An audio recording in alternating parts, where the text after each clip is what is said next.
The lawyer's telegram arrived on a Tuesday morning in Boston, and by that evening, Beatrice Bennett had packed her entire life into 2 trunks and purchased a one-way ticket to Fort Laramie, Wyoming.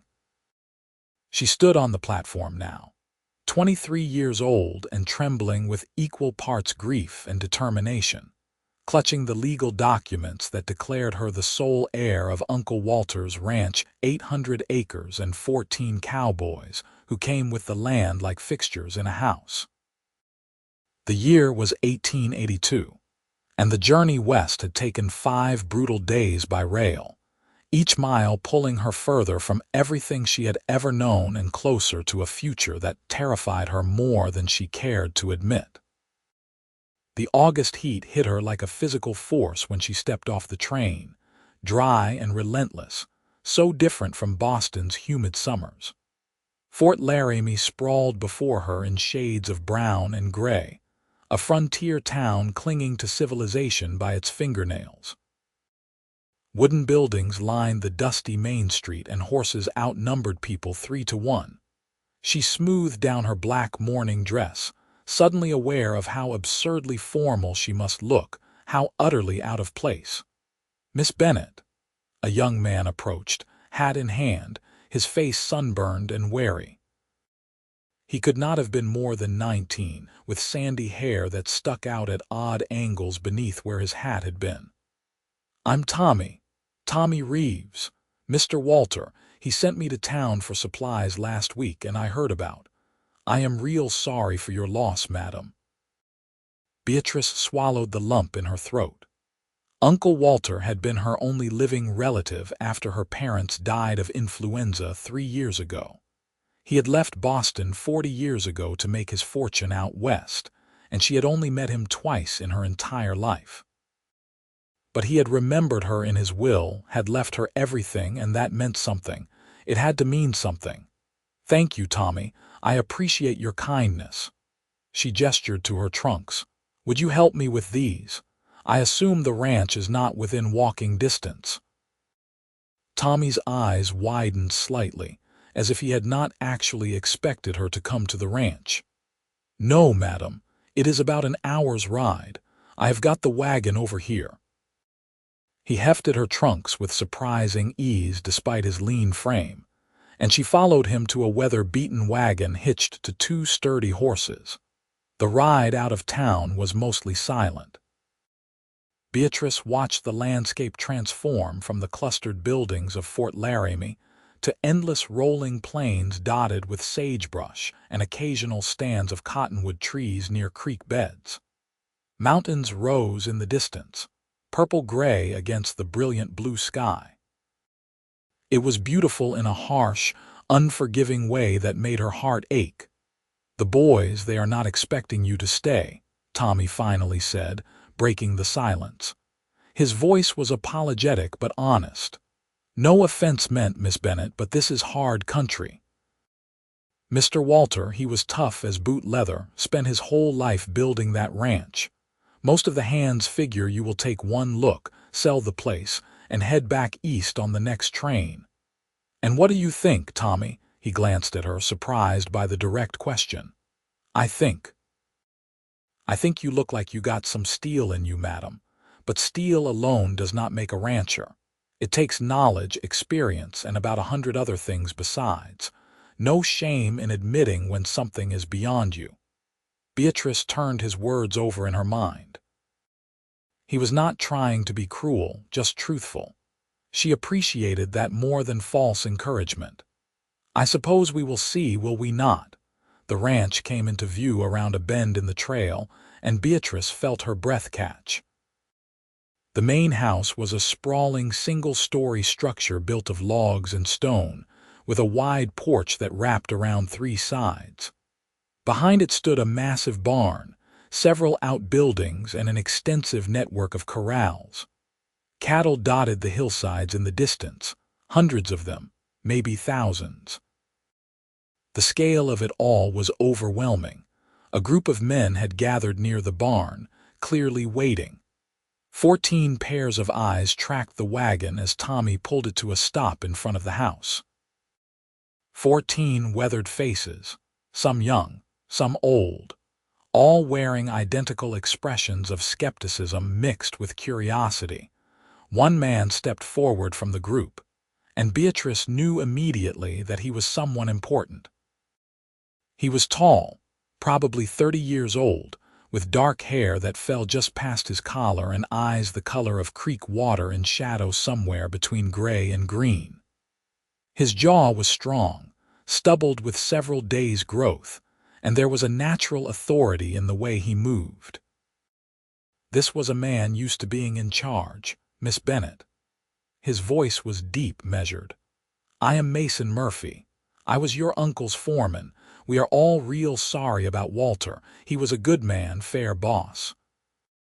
She climbed down from the wagon before anyone could help her, determined to start as she meant to go on. "Thank you, Mr. Murphy. I appreciate that, and I appreciate all of you taking the time to meet me. We figured you would want to look the place over before you sell," another man called out. He was older, maybe 50, with a grizzled beard and a challenging gleam in his eye. "Get an idea of what it is worth. I am not selling." The words came out stronger than she felt, but she held her ground. "This ranch was my uncle's life work. I intend to honor that by running it myself." The silence that followed was deafening. Then someone laughed, quickly stifled. Mason Murphy's expression did not change, but something flickered in those green-gray eyes, surprise, maybe, or respect. She could not quite tell. "With all due respect, Miss Bennett, do you know anything about ranching?" His tone was polite but pointed. "No," she admitted, "but I can learn. I assume that is what you are all here for. You know how to run this ranch. I am not too proud to take instruction. It is more than just taking instruction." Mason stepped closer, and she had to tilt her head back to maintain eye contact. He was even taller up close, radiating a physical presence that made her acutely aware of how small and inexperienced she must seem. "This is hard, dangerous work. Cattle can kill you if you are not careful. Horses can throw you. Weather can turn deadly in an hour. Rustlers are a constant threat. This is not some hobby you can dabble in. I am aware of that." Beatrice met his gaze steadily. "I am also aware that I am a 23-year-old woman from Boston who probably looks like the least qualified person in Wyoming to run a cattle ranch. But I am here, Mr. Murphy, and I am not leaving.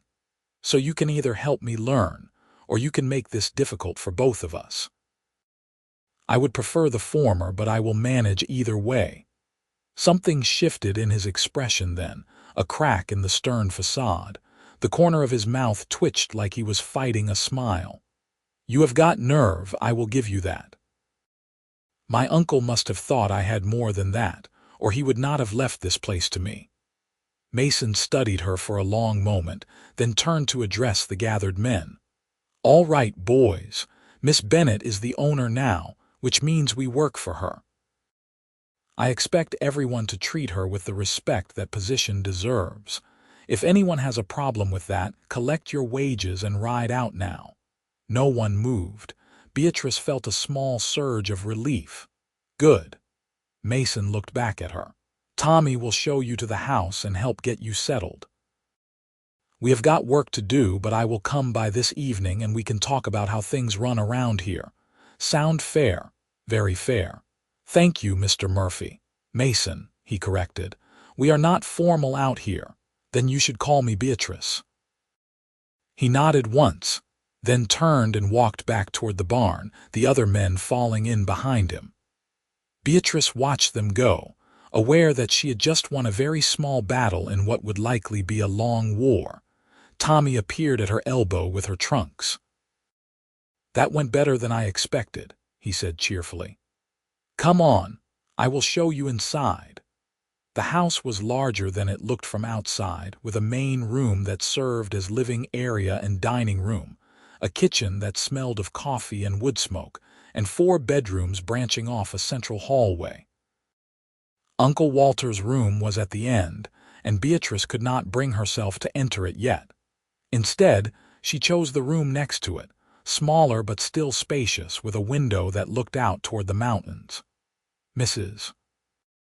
Chen usually comes 3 times a week to cook and clean, Tommy explained, setting her trunks down. She lives in town with her husband. They run the laundry, but she always made sure Mr. Walter was looked after. I expect she will do the same for you. That is very kind.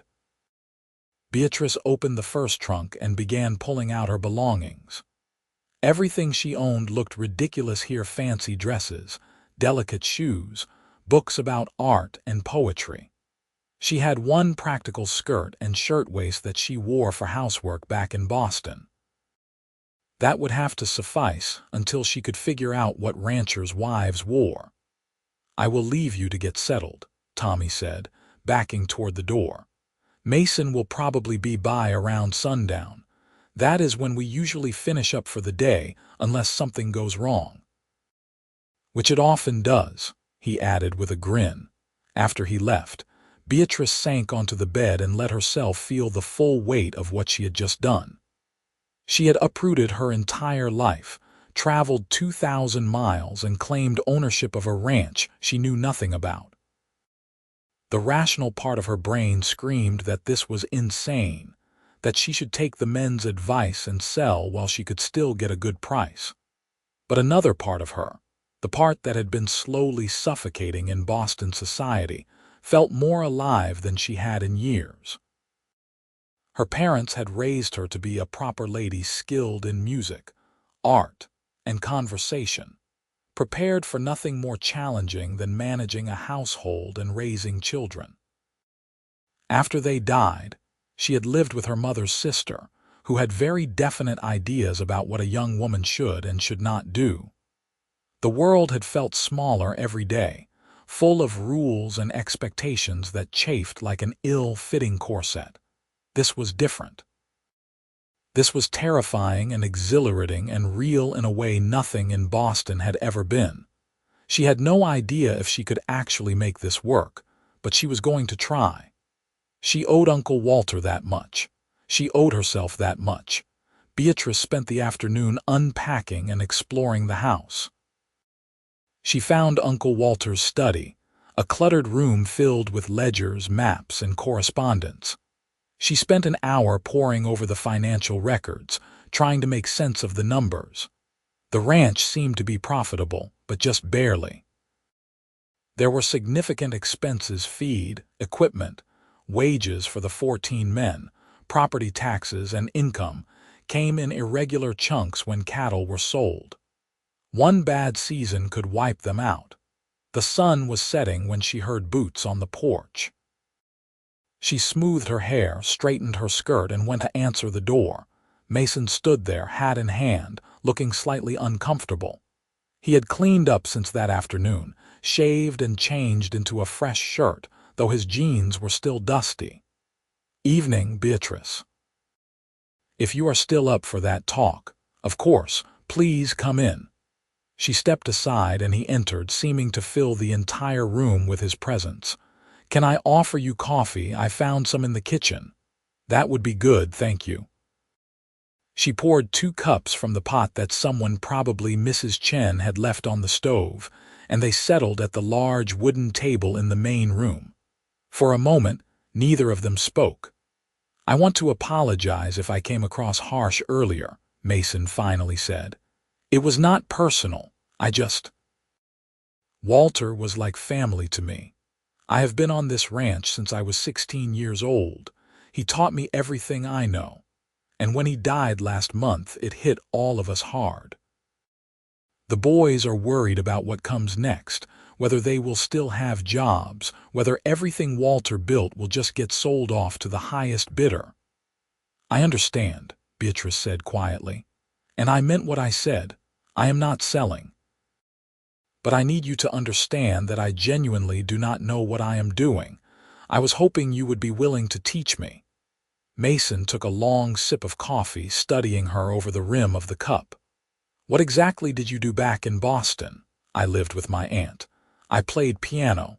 I did needlework. I attended social functions and made polite conversation. I read extensively, mostly novels and poetry, none of which is particularly useful here, I imagine. Can you ride? I have ridden in the park a few times. Side saddle. Can you shoot? No. Do you know anything about cattle, horses, how to read the weather where the water sources are, what to do if you encounter a rattlesnake or a mountain lion? No to all of those things. Beatrice set down her cup. But I can read, write, keep accounts, and I learn quickly.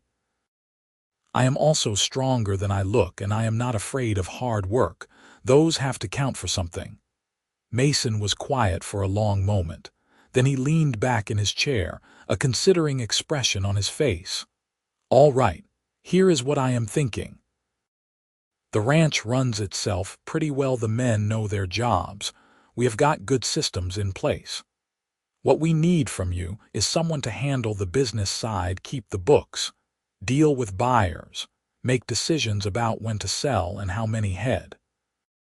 I can teach you the practical side gradually, but that will take time.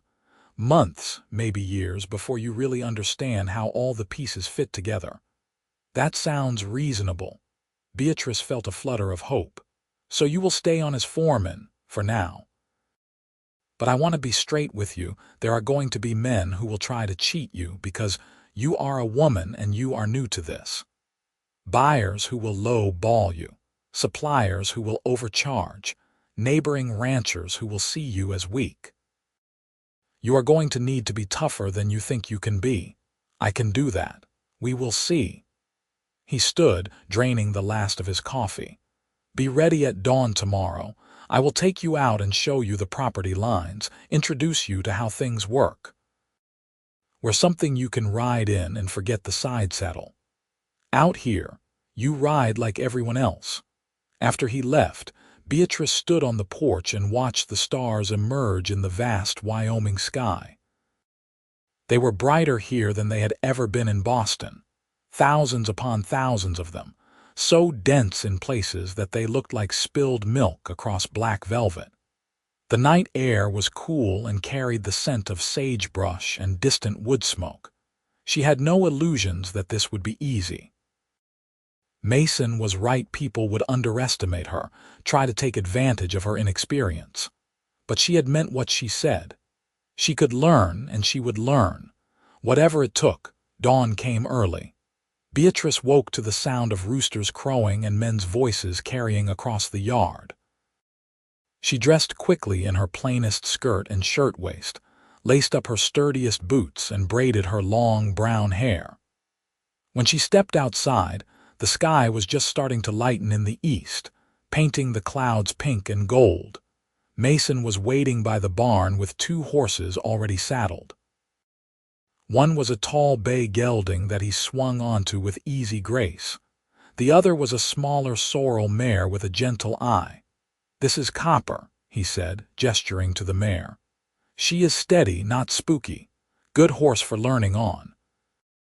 Beatrice approached slowly, remembering the few times she had been around horses in Boston. Copper turned her head and regarded her calmly. "Hello, girl," Beatrice murmured, reaching out to stroke the soft nose. "You mount from the left side," Mason instructed. "Put your left foot in the stirrup, grab the saddle horn and pull yourself up. Swing your right leg over." It took her 3 tries, and she was blushing furiously by the time she finally settled into the saddle, but Mason did not comment on her struggles. "Good. Now take up the reins, not too tight, just enough contact. She will follow the bay, so mostly you just need to stay balanced and let her do the work." They rode out as the sun broke over the horizon, flooding the land with golden light. Mason led her along the northern property line, pointing out landmarks and explaining boundaries. The ranch was enormous, sprawling across valleys and hillsides, with creeks running through it and natural springs that provided water for the cattle. "This is prime grazing land," he said as they paused on a ridge overlooking a valley dotted with cattle. "Your uncle bought the core property 30 years ago and added to it over time. He was smart about it, made sure he controlled the water sources. Without water, Land out here is worthless." Beatrice tried to absorb everything, but it was overwhelming. The scale of it all, the complexity of managing so many animals across such vast terrain. "How many cattle do we have?" "Right now, about 2,000 head. We will do a big roundup in the fall, separate out what we are selling. That is when we make most of our money for the year." "And what happens if we have a bad year? Drought, disease, harsh winter?" "Then we tighten our belts and hope the next year is better. Ranching is always a gamble. Why do you think so many people go under?" He glanced at her. "You are still not scared off, terrified," she admitted. "But I am not leaving." Something like approval flickered across his face. "You are stubborn. That is good. You will need that." They rode for hours, stopping occasionally so Mason could point out something important, the best fording spot on the creek, where to watch for rattlesnakes, which areas tended to flood in spring. Beatrice's legs ached from the unfamiliar position in the saddle, and her hands were already developing blisters from the reins, but she did not complain. It was nearly noon when they rode back into the ranch yard. The other men were working nearby, and Beatrice felt their eyes on her as she dismounted far more gracefully this time and led Copper toward the barn. "Not bad for a first ride," one of the younger cowboys said. He had red hair and a friendly smile. "I am Cody, madam, Cody Parker. I help with the horse training mostly." "Nice to meet you, Cody, and please just Beatrice." "Your uncle, he was not much for formality either," another man said, approaching. He was the older one who had challenged her the day before. "Name is Dutch Harrison. I have been on this ranch longer than anyone except Mason." "Then I will definitely be coming to you for advice," Beatrice said. "I have a lot to learn." Dutch grunted, but she thought she saw a hint of respect in his weathered face. "You are tougher than you look, I will give you that." Most city girls would have been crying by now. "The day is not over yet," she said lightly, and several of the men chuckled. Over the next few days, Beatrice fell into a routine. She woke before dawn and rode out with Mason, learning the ranch and the work. She spent afternoons in the study, poring over ledgers and correspondence, trying to understand the business side. Mrs. Chen arrived on Wednesday and proved to be a godsend, not only cooking and cleaning, but answering Beatrice's endless questions about life in Wyoming. "You need different clothes," Mrs. Chen said bluntly on her second visit, eyeing Beatrice's increasingly battered skirt. "Cannot work ranch in Boston dresses. I make you riding skirts, yes, split seam, easier for horse." "That would be wonderful, thank you. Also get you boots, proper hat. Sun here is strong, make you sick if you are not careful." Mrs. Chen's English was accented but clear. She had come from China 20 years ago with her husband, she explained, and Fort Laramie had become home. "Your uncle, he was good man. Fair. Not everyone treat Chinese so good, but Walter never care where someone come from, only if they work hard." Beatrice felt a surge of affection for the uncle she had barely known. "I will try to be the same way." By the end of her first week, Beatrice had learned to ride well enough that she did not need Copper to simply follow Mason's horse. She could saddle her own mount, though it took her twice as long as anyone else. She had met all 14 of the ranch hands and was starting to remember their names and what each one did. She had survived her first encounter with a rattlesnake Mason, had calmly shot it before she could panic, and had even helped with branding a few late-season calves, though the smell and the noise had made her nauseous. She had also become increasingly aware of Mason Murphy in ways that had nothing to do with ranching. It was impossible not to notice him. He was everywhere, always working, always in control. He moved with a physical confidence that came from a lifetime of hard labor, and there was a quiet competence in everything he did that she found deeply attractive. More than that, though, was the way he treated her. He never condescended, never treated her like she was stupid or incapable. He was patient when she made mistakes, which was often, and matter of fact when she succeeded. He pushed her, but never beyond what she could handle, and she found herself working harder than she ever had in her life, partly to learn the ranch but mostly to earn his respect. She suspected she was developing feelings that were highly inappropriate for an employer to have toward an employee, but she could not seem to help it. The way his eyes crinkled when he almost smiled, the low rumble of his voice when he spoke to the horses, the casual strength in his hands when he helped her down from the saddle, all of it conspired to make her heart race in ways that had nothing to do with exertion. If he noticed, he gave no sign. He was unfailingly professional, keeping a careful distance between them except when necessary for teaching. It was probably for the best, Beatrice told herself. She had enough to deal with without adding romantic complications. Then the rustlers came and everything changed. It happened on a Tuesday night, 2 weeks after Beatrice arrived. She woke to shouting and gunshots, her heart hammering as she stumbled out of bed and fumbled for her robe. By the time she made it to the porch, Mason and several other men were already mounted and riding hard toward the north pasture. "What is happening?" she demanded, grabbing Tommy's arm as he ran past. "Rustlers," he said tersely. "Got into the north herd. Mason and the boys are going after them." "How many?" "Do not know. Stay in the house, Miss Beatrice. Lock the doors." He was gone before she could protest. Beatrice stood on the porch, watching the dust cloud from the horses' hooves glow silver in the moonlight. More gunshots echoed across the valley, and she wrapped her arms around herself, suddenly cold despite the warm night. It was nearly dawn when the men returned. Beatrice had given up on sleep and was sitting in the main room with a cold pot of coffee when she heard the horses. She rushed outside to find Mason dismounting, his shirt torn and blood on his sleeve. "You are hurt," she said, hurrying toward him. "It is nothing." But his face was drawn with pain, and when she reached for his arm, he did not pull away. "Inside. Now." She used the same tone she had heard him use when he expected to be obeyed. To her surprise, he followed. In the lamplight, she could see the gash across his upper arm more clearly, not deep, but long and still bleeding sluggishly. "This needs to be cleaned and bandaged. I can do it myself." "I am sure you can, but I am here and you are injured on my property in defense of my cattle. Sit down and let me help you." He sat, more from surprise than obedience, she suspected. Beatrice fetched the medical supplies she had found in the kitchen. Walter had apparently kept a well-stocked kit and set to work cleaning the wound.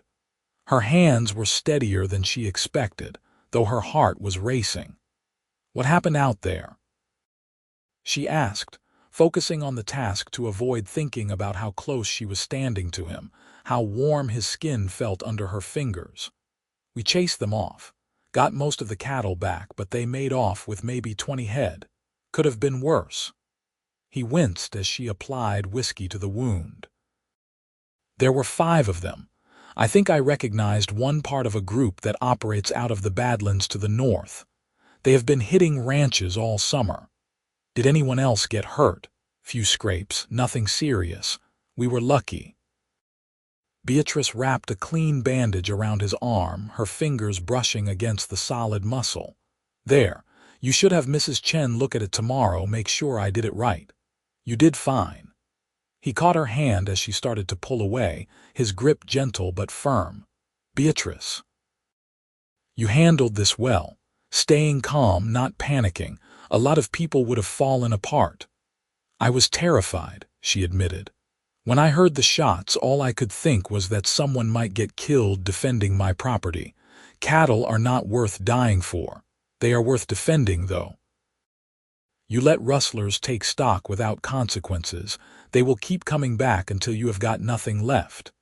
He was still holding her hand, his thumb brushing absently across her knuckles.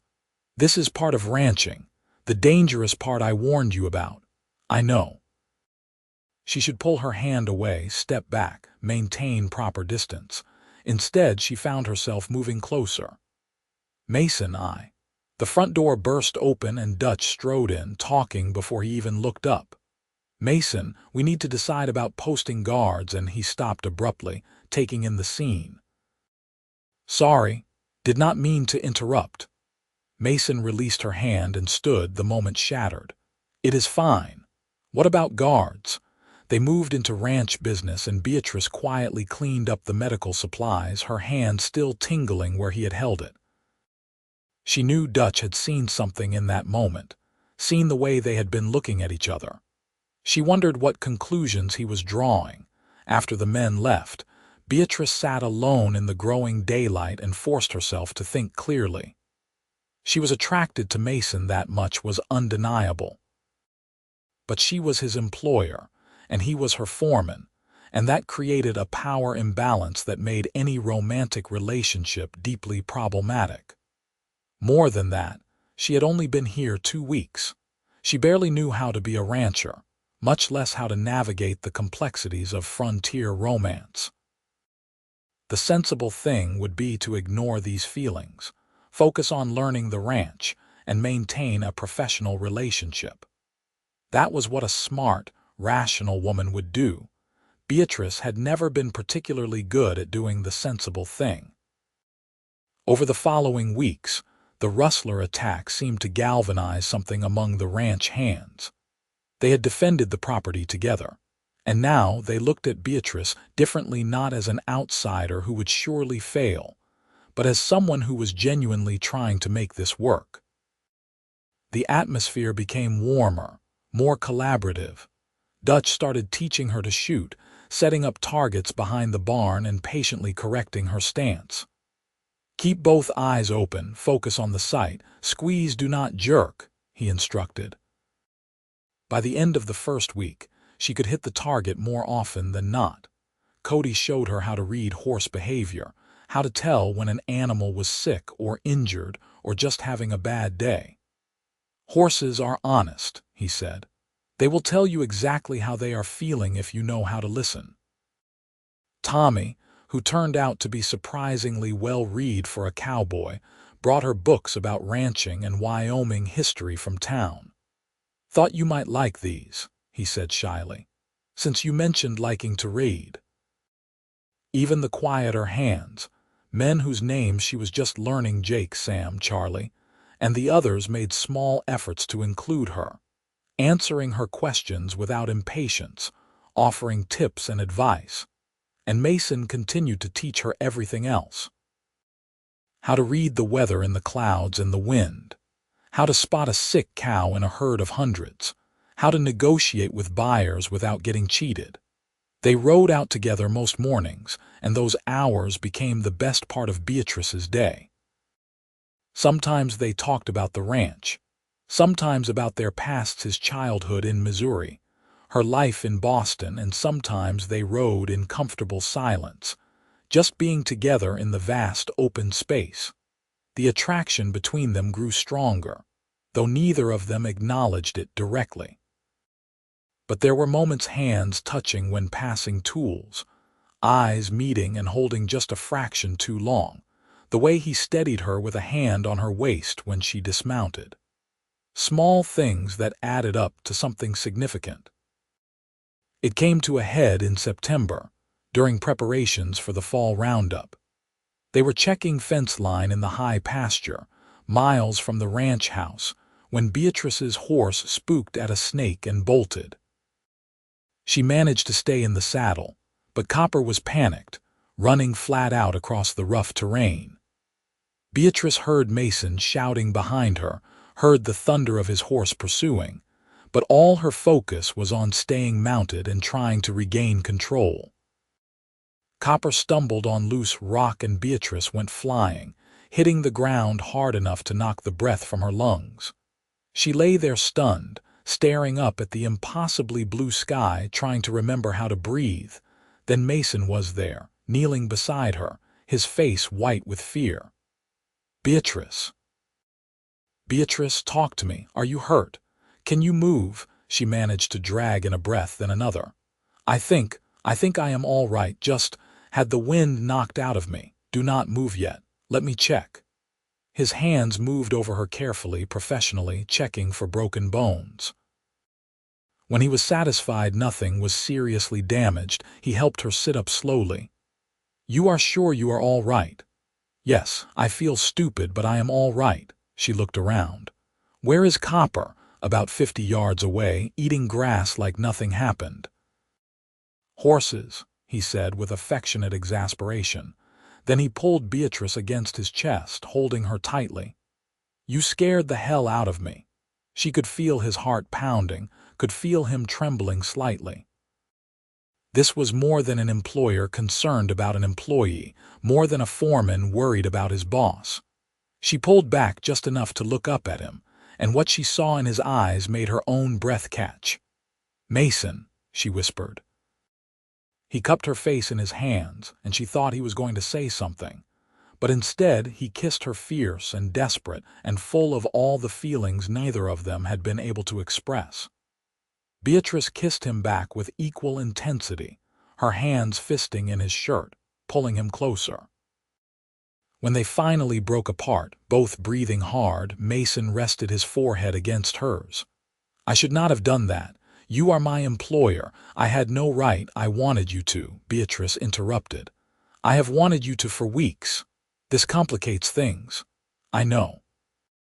She pulled back to look at him properly. "But I do not care. Do you?" He searched her face, and slowly a smile spread across his features, a real smile, unguarded and warm. "No, I do not care at all." They kissed again, softer this time, taking their time. When they finally pulled apart, Mason helped her to her feet, and they retrieved Copper, who was indeed calmly grazing as if she had not just terrified everyone involved. "We should probably talk about this," Mason said as they started riding back. "Figure out how to handle it." "What is there to figure out? We both want this. We are both adults. As long as it does not interfere with running the ranch, I do not see the problem. The men will talk. Let them." Beatrice felt oddly giddy, whether from the kiss or the adrenaline from the fall, she was not sure. "I did not come all the way to Wyoming to worry about gossip." Mason laughed, a sound she realized she had never heard from him before. It transformed his whole face, made him look younger and less burdened. "You really are something else, Beatrice Bennett." "I will take that as a compliment, Mason Murphy." They kept it quiet at first, not hiding exactly but not announcing anything either. Stolen kisses in the barn, conversations that stretched late into the night after the other men had gone to the bunkhouse, rides that took them deliberately far from prying eyes. Beatrice felt like she was living two lives, the one where she was learning to be a rancher, and the one where she was falling hopelessly in love with her foreman. The fall roundup was everything Mason had promised: chaos, exhaustion, and satisfaction, all rolled into one brutal week. They drove the cattle down from the high pastures, sorted out which ones would be sold and which would be kept for breeding. It was hot, dirty work that left Beatrice sunburned and aching despite the progress she had made over the past 2 months. But she loved it. Loved being part of something larger than herself. Loved the camaraderie among the men as they worked together toward a common goal. Loved the sense of accomplishment when the herd was finally sorted and tallied. 2,300 head, Mason announced on the final evening, referring to his notes. "We will take 800 to market. That should bring enough to cover expenses and then some." The men cheered, and someone produced a bottle of whiskey. They passed it around, toasting Walter and the successful roundup. Beatrice took a small sip when it came to her, the liquid burning down her throat, and felt a profound sense of belonging. Later, when everyone else had drifted off to bed, she and Mason sat on the porch watching the stars. "You did good this week," he said quietly. "Worked as hard as anyone." I am going to feel it tomorrow, she admitted, leaning against his shoulder. They were far enough from the bunkhouse that no one would see them. I am not sure I will be able to move. Welcome to ranching. He put his arm around her and she snuggled closer. Beatrice, I need to tell you something. She heard the seriousness in his tone and sat up to look at him. What is it? When I first saw you step off that train, I thought you would last maybe 3 days. City girl, fancy clothes. No idea what you were getting into. I figured you would sell the ranch and I would be looking for a new job by winter. He took her hand, threading his fingers through hers. But you proved me wrong. You worked harder than I have ever seen anyone work to learn this life. You earned the respect of every man on this ranch, and somewhere along the way I fell in love with you. Beatrice's heart felt like it might burst. Mason, I know it is fast. I know we have only known each other 2 months, but out here, things move differently. Life is harder, shorter sometimes, and you learn not to waste time when you find something real. He brought her hand to his lips. I love you, Beatrice, and I want to know if you feel the same way. I do, she said, her voice thick with emotion. I love you too. I think I have been falling in love with you since that first day when you looked at me like I was completely insane, but maybe you respected me a little bit for it anyway. He laughed and pulled her into a kiss that was tender and sweet and full of promise. When they broke apart, he said, So what do we do now? What do you want to do? I want to marry you, he said simply. But I do not want you to feel pressured. You are my employer, and I do not ever want you to think, Stop, Beatrice interrupted, pressing her fingers to his lips. I do not feel pressured. I feel lucky. And yes, I will marry you. They announced their engagement the next morning over breakfast, and the reaction was mixed. Most of the men seemed genuinely happy, offering congratulations and ribald jokes. But a few looked concerned, and Dutch pulled Mason aside afterward. Beatrice watched them talking near the barn, saw Dutch gesturing emphatically while Mason listened with his arms crossed. When they finished, Mason came back looking troubled. What did he say? She asked. He is worried about what people in town will think. Worried that I am taking advantage of you, or that you are making a mistake marrying the help. Mason ran a hand through his hair. He might have a point. I have got nothing to offer you except hard work and an uncertain future. You have yourself, Beatrice said firmly. That is everything I want, and I do not care what people in town think. I stopped caring about other people's opinions when I left Boston. Your aunt, your friends back east, they are going to think you lost your mind. They already think that. I am going to marry you, Mason, unless you are having second thoughts. Never. He kissed her forehead. All right. When do you want to do this? As soon as possible, before winter sets in. They were married 3 weeks later in Fort Laramie, in a small church ceremony attended by all 14 ranch hands, Mrs. Chen and her husband, and about half the town. Beatrice wore a simple cream-colored dress that Mrs. Chen had helped her make, and she carried wildflowers that Tommy had gathered from the high meadows. Mason wore his best shirt and a new pair of pants, and when he saw her walking down the aisle, his face lit up with such joy that Beatrice felt tears prick her eyes. The ceremony was brief, the reception afterward rowdy and full of laughter. They spent their wedding night in the ranch house that was now truly theirs, and Beatrice had never felt more content. The winter that followed was harsh. Snow came early and deep, burying the ranch under feet of white. They lost a few head of cattle to the cold despite their best efforts, but it could have been much worse.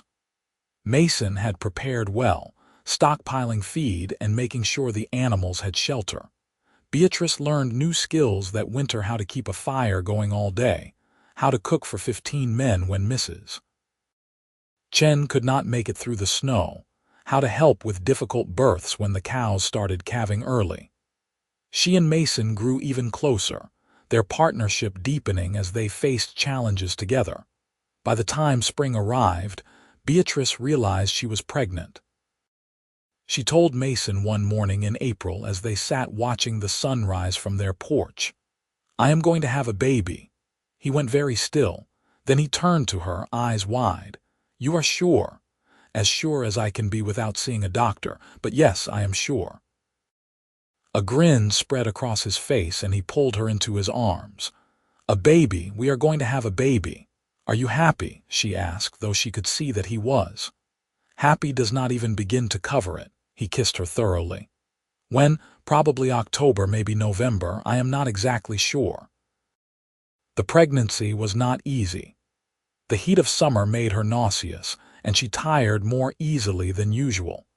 But she refused to stop working entirely, still helping with the books and lighter tasks around the ranch. Mason was overprotective, constantly worrying that she was doing too much, but Beatrice insisted on remaining active.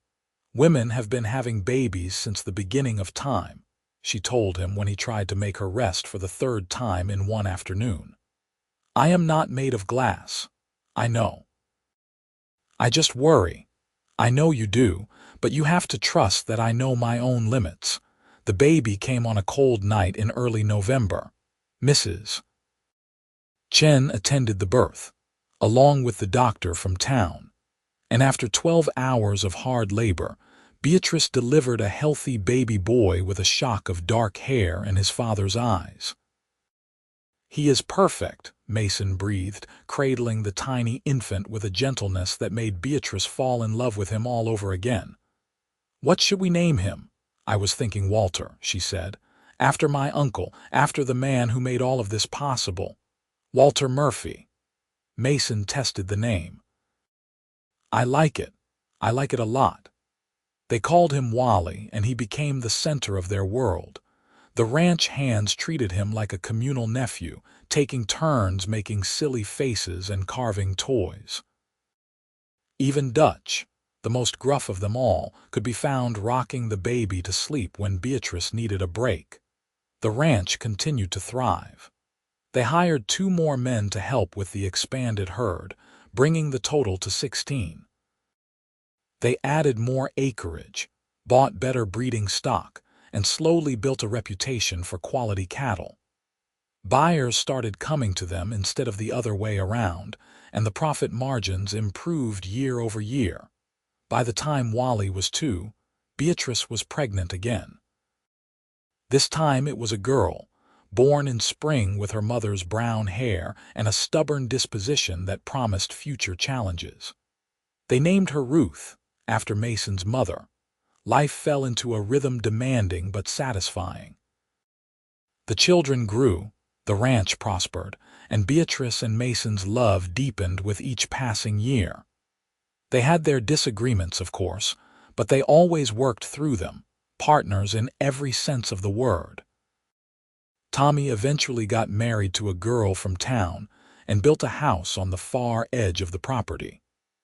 Dutch finally retired at 65, though he stayed on in a small cabin Mason built for him, still offering advice and telling stories to anyone who would listen.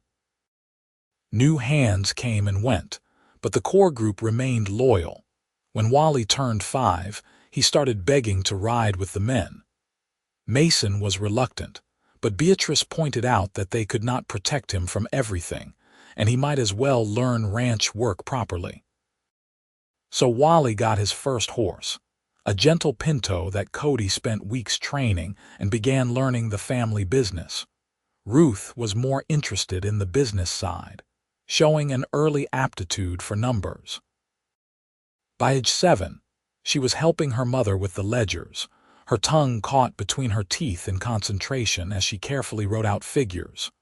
One evening, when Beatrice was 31 and Mason 38, they sat on their porch watching Wally and Ruth play in the yard. 8 years had passed since Beatrice stepped off that train, terrified and determined with no idea what she was doing. "You ever regret it?" Mason asked. "Giving up your life in Boston, taking on all of this?" Beatrice thought about the woman she had been, then constrained by society, suffocating under expectations, searching for something she could not even name. Then she looked at her husband, her children, the land that stretched out before them bathed in golden evening light. "Not for a single second," she said. "This is the life I was meant to live. You are the man I was meant to love. I knew it that first day, even when I was scared out of my mind. I knew this was right." "I love you," Mason said, taking her hand. "More now than I did when I married you, and I thought that was impossible. I love you too." She leaned against his shoulder, watching their children's silhouettes against the sunset. "Do you think Uncle Walter knew? When he left me the ranch, do you think he somehow knew this was where I belonged?" "I think he saw something in you that you had not seen in yourself yet," Mason said thoughtfully. "He was good at that, seeing people's potential. He saw it in me when I was just a screwed-up kid looking for work. Maybe he recognized the same thing in you. I wish I could thank him. I think living well is thanks enough. Look at what you built here, Beatrice. You took a failing ranch and turned it into one of the most successful in the territory. You earned the respect of everyone who doubted you. You raised a family, made a home. That is the best tribute you could give him." The years continued to pass in a blur of roundups and birthdays, harsh winters and glorious summers. Wally grew into a capable young man who took on more responsibility, while Ruth's head for business proved invaluable as the ranch operations expanded. They added sheep to diversify income, over the objections of some old-timers who insisted cattle and sheep did not mix. But Beatrice's instincts proved correct, and the wool brought in steady revenue during lean cattle years. When Wally was 17, he fell in love with the daughter of a neighboring rancher. Beatrice watched her son stumble through courtship with the same intensity she and Mason had experienced, and she felt a bittersweet nostalgia for those early days of their own love story. "He is too young," Mason grumbled after Wally announced his intention to marry. "You were 23 when we got married," Beatrice pointed out. "I was 23. We were barely older than he is now." "That was different." "How was it different?" Mason opened his mouth, closed it, then grudgingly admitted, "It was not different. I just do not want to think about my son being old enough for this." They blessed the union, and Wally brought his bride Clara to live on the ranch.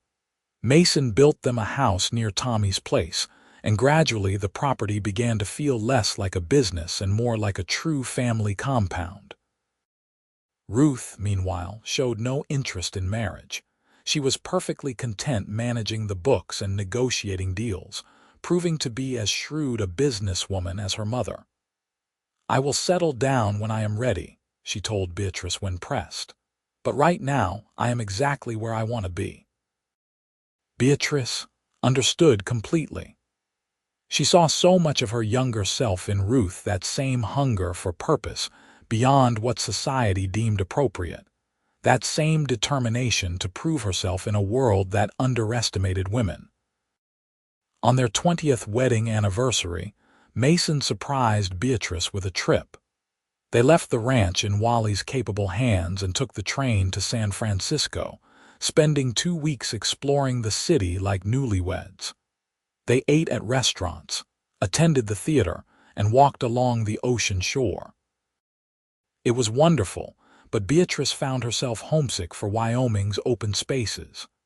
"I have turned into a complete country woman," she said with a laugh as their train approached Fort Laramie on the return journey.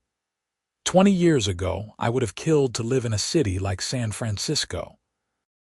Now all I want is to be home." "Home has a way of getting into your blood," Mason agreed.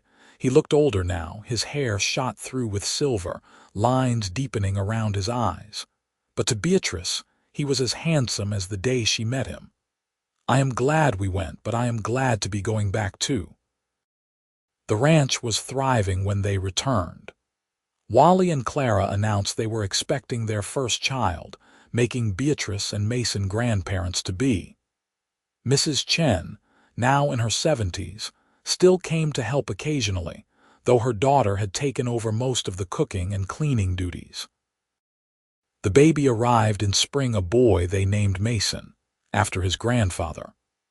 Beatrice held her grandson and marveled at the passage of time, at the family that had grown from one impulsive decision to head west. More grandchildren followed. Wally and Clara had 4 children in total, 2 boys and 2 girls. Ruth eventually did marry, choosing a lawyer from Fort Laramie who respected her business acumen and supported her continued involvement in the ranch. They had 2 daughters who proved just as stubborn and capable as their mother. Through it all, the ranch remained the center of everything. Beatrice and Mason gradually handed over more responsibilities to the next generation, but they never stopped being involved. They still took morning rides together whenever weather and health permitted, still sat on their porch in the evenings watching the sunset. On Beatrice's 50th birthday, Mason organized a surprise party that brought together everyone whose lives had touched theirs over the decades. Tommy, now with grown children of his own, Cody, retired but still living nearby. Even some of the men who had long since moved on made the trip back to celebrate.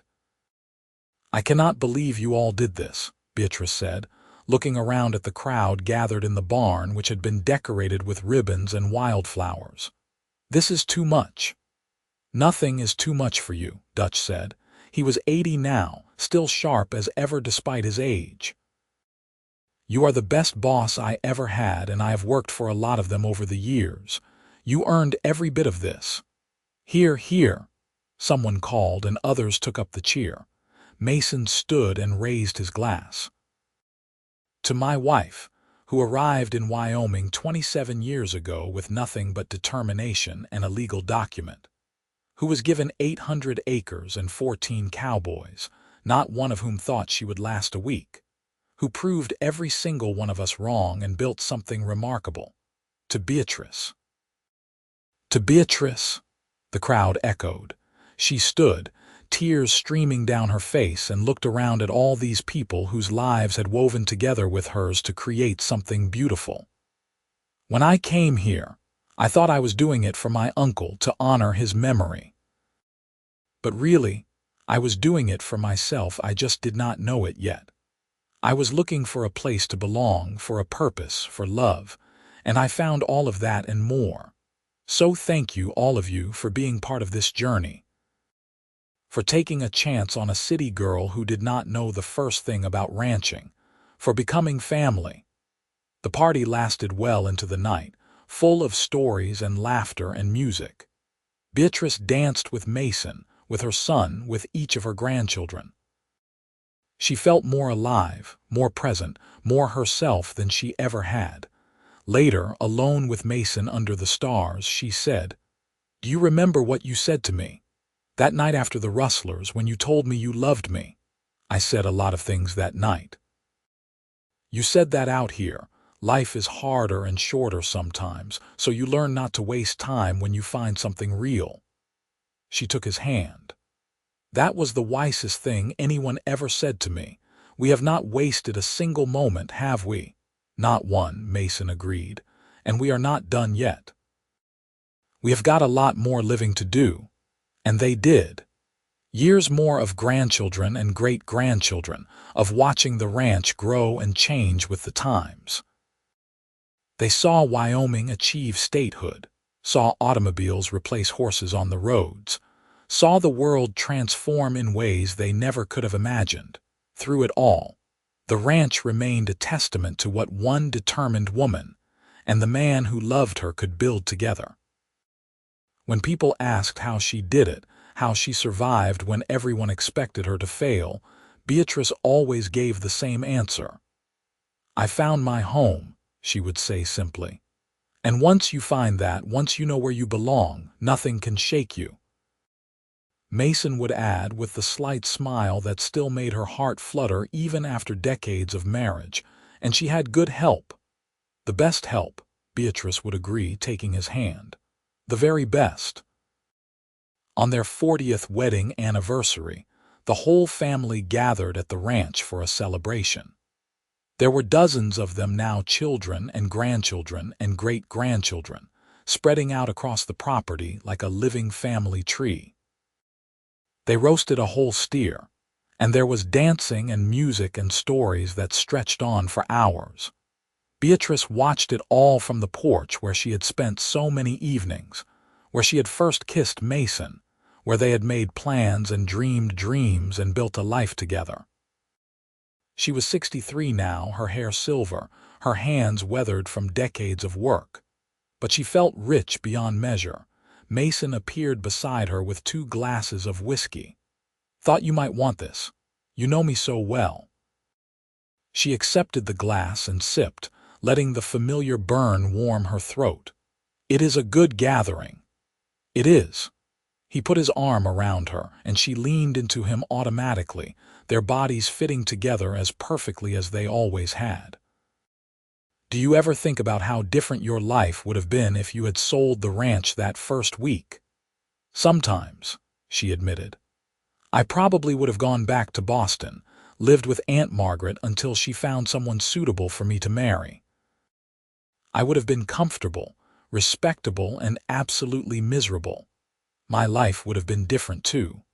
I probably would have found work on another ranch, maybe eventually saved enough to buy a small place of my own. But I never would have been as happy as I have been with you." "Do you think Uncle Walter knew?" Beatrice asked, echoing the question she had asked years before. "Do you think he somehow knew we would end up together? Maybe. Or maybe he just knew that you needed a chance, and I needed someone who saw more in this place than just a paycheck." Mason kissed the top of her head. "Either way, I am grateful to him every day." They stood there together, watching their family, watching the sun set over the land they had worked and loved for 4 decades. In the distance, cattle grazed on the hills, horses moved through the corrals, and the ranch hummed with the same life and energy it always had. "We did good, did we not?" Beatrice said quietly. "We did better than good. We did something remarkable." Mason turned her to face him, his green-gray eyes still as clear and steady as they had been 40 years ago. "I love you, Beatrice Murphy. I loved you when you stepped off that train looking scared but determined. I loved you when you fell off your horse and kissed me anyway. I loved you when you gave me children and built this empire and proved wrong every person who ever doubted you. And I will love you until my last breath and beyond." Beatrice felt tears slide down her cheeks. "I love you too. You gave me everything I never knew I wanted. You gave me a home, a purpose, a family. You gave me myself." They kissed as the sun painted the sky in shades of orange and pink and gold, as their family laughed and celebrated around them, as the ranch that had brought them together stood solid and enduring. It was a kiss full of history and promise, of memories and dreams, of a love that had only grown stronger with time. When they finally pulled apart, Wally was approaching with little Mason, now 8 years old, in tow. "Grandma, Grandpa, come on. We are about to cut the cake." "We are coming," Beatrice said, wiping her eyes and smiling. She took Mason's hand and they walked together toward the gathering, toward the family and the life they had built together against all odds. That night, after everyone else had gone home or retired to their own houses, Beatrice and Mason lay in bed in the room that had been theirs for 40 years. Through the open window, they could hear the familiar sounds of the ranch cattle lowing in the distance, horses moving in the corrals, the wind sighing through the cottonwoods. "You think they will keep it going?" Beatrice asked. "After we are gone, do you think the children will hold onto the ranch?" "I do," Mason said confidently. "We raised them to love this place the way we do. They understand what it means, what it represents. This ranch is not just land and cattle anymore, it is family history. It is where we fell in love, where we raised our children, where we built something that will outlast us. They will honor that. Good. Beatrice snuggled closer to him, resting her head on his chest and listening to the steady beat of his heart. I wanted to continue. I want our great-great-grandchildren to ride these same hills and know that this is where they come from. They will, Mason promised. We made sure of that. They drifted off to sleep wrapped in each other's arms as they had done for thousands of nights before. And in the morning, they would wake and ride out to check the fences, because that was what ranchers did. They would work and love and live, making the most of every day they were given. The years continued their steady march.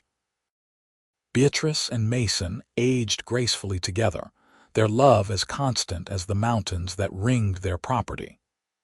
They celebrated 50 years of marriage surrounded by 4 generations of family, and the party was even larger than the 40th anniversary had been.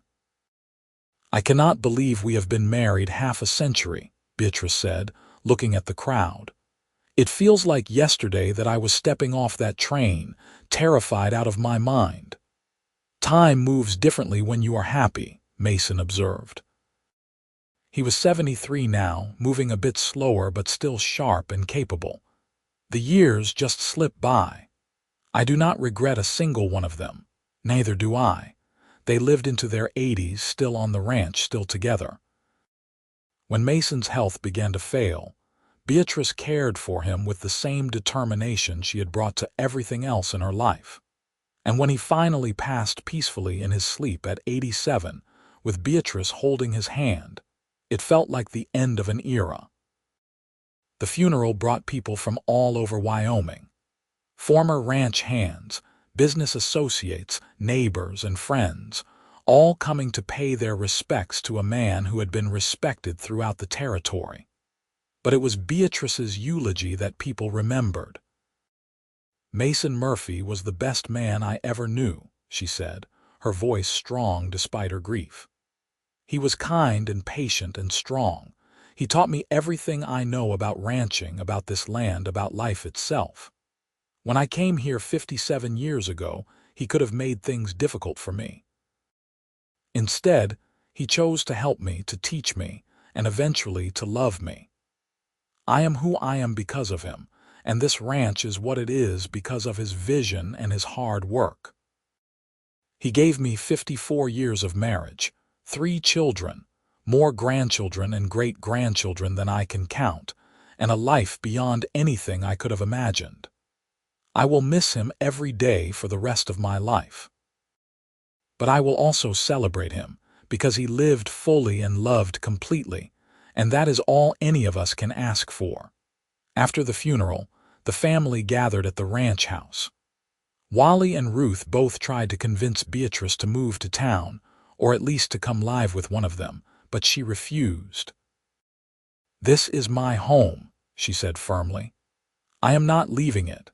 Mason and I built this place together, and I will stay here until it is my time to go too." So she remained, still sharp at 81, still keeping an eye on the ranch operations even though Wally had officially taken over management years ago. She spent her days raiding, working in her garden, and telling stories to the great-grandchildren who came to visit. But mostly, she sat on the porch where she and Mason had spent so many evenings together, remembering. One afternoon, a young woman appeared at the ranch, a journalist from back east writing about pioneering women in the West. She wanted to interview Beatrice, to hear about how she had succeeded when so many had expected her to fail. "What made you stay?" the journalist asked, her pencil poised over her notebook. "That first week when everything was new and hard and the men all doubted you, what kept you from giving up?" Beatrice thought about that question for a long time. Finally, she said, "I think it was because for the first time in my life I was doing something that mattered, something real and difficult and mine. In Boston, I was just playing at life, going through the motions of what was expected. But here, every decision had consequences. Every action had weight. I was building something, creating something, becoming someone I could be proud of. And then I met Mason, and I realized I was also building a life with someone I loved. Once I had that, there was nothing that could make me leave. What advice would you give to other women who want to do something unconventional, something people tell them they cannot do? Do it anyway, Beatrice said without hesitation.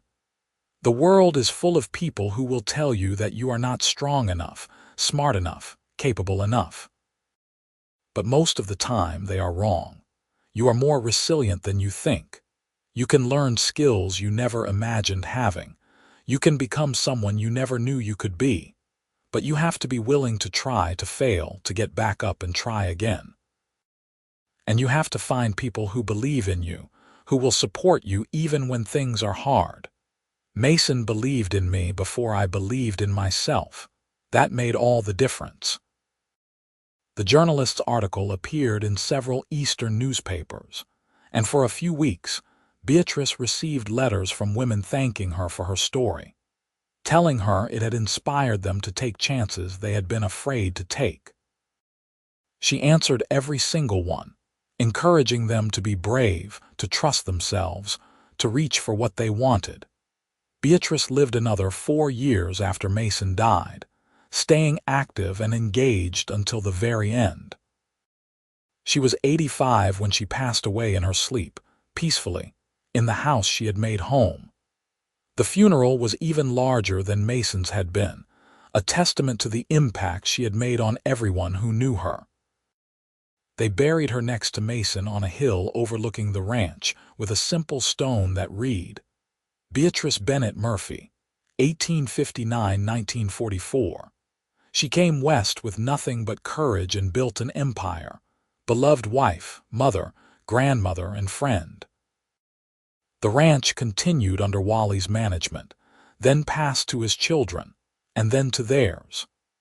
It remained in the family for generations, growing and adapting with the times but never losing the essential character that Beatrice and Mason had given it. Every member of the family knew the story of how it all began, how a young woman from Boston inherited 800 acres and 14 cowboys, not one of whom thought she would last a week, and how she proved them all wrong. And on summer evenings, when the family gathered on that same porch where Beatrice and Mason had spent so many hours together, they would tell the story again. They would talk about her courage, his patience, their love.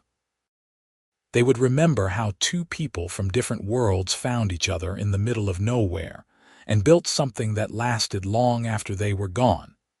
It was a story of determination and growth, of challenges overcome and obstacles conquered.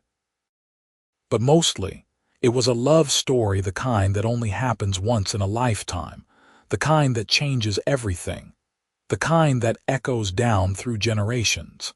And in the end, that was Beatrice's greatest legacy. Not the successful ranch or the business empire, but the proof that love and courage together could accomplish anything. That a woman who should not have stood a chance could not only survive but thrive. That home was not a place you were born, but a place you built with your own hands and filled with your own heart.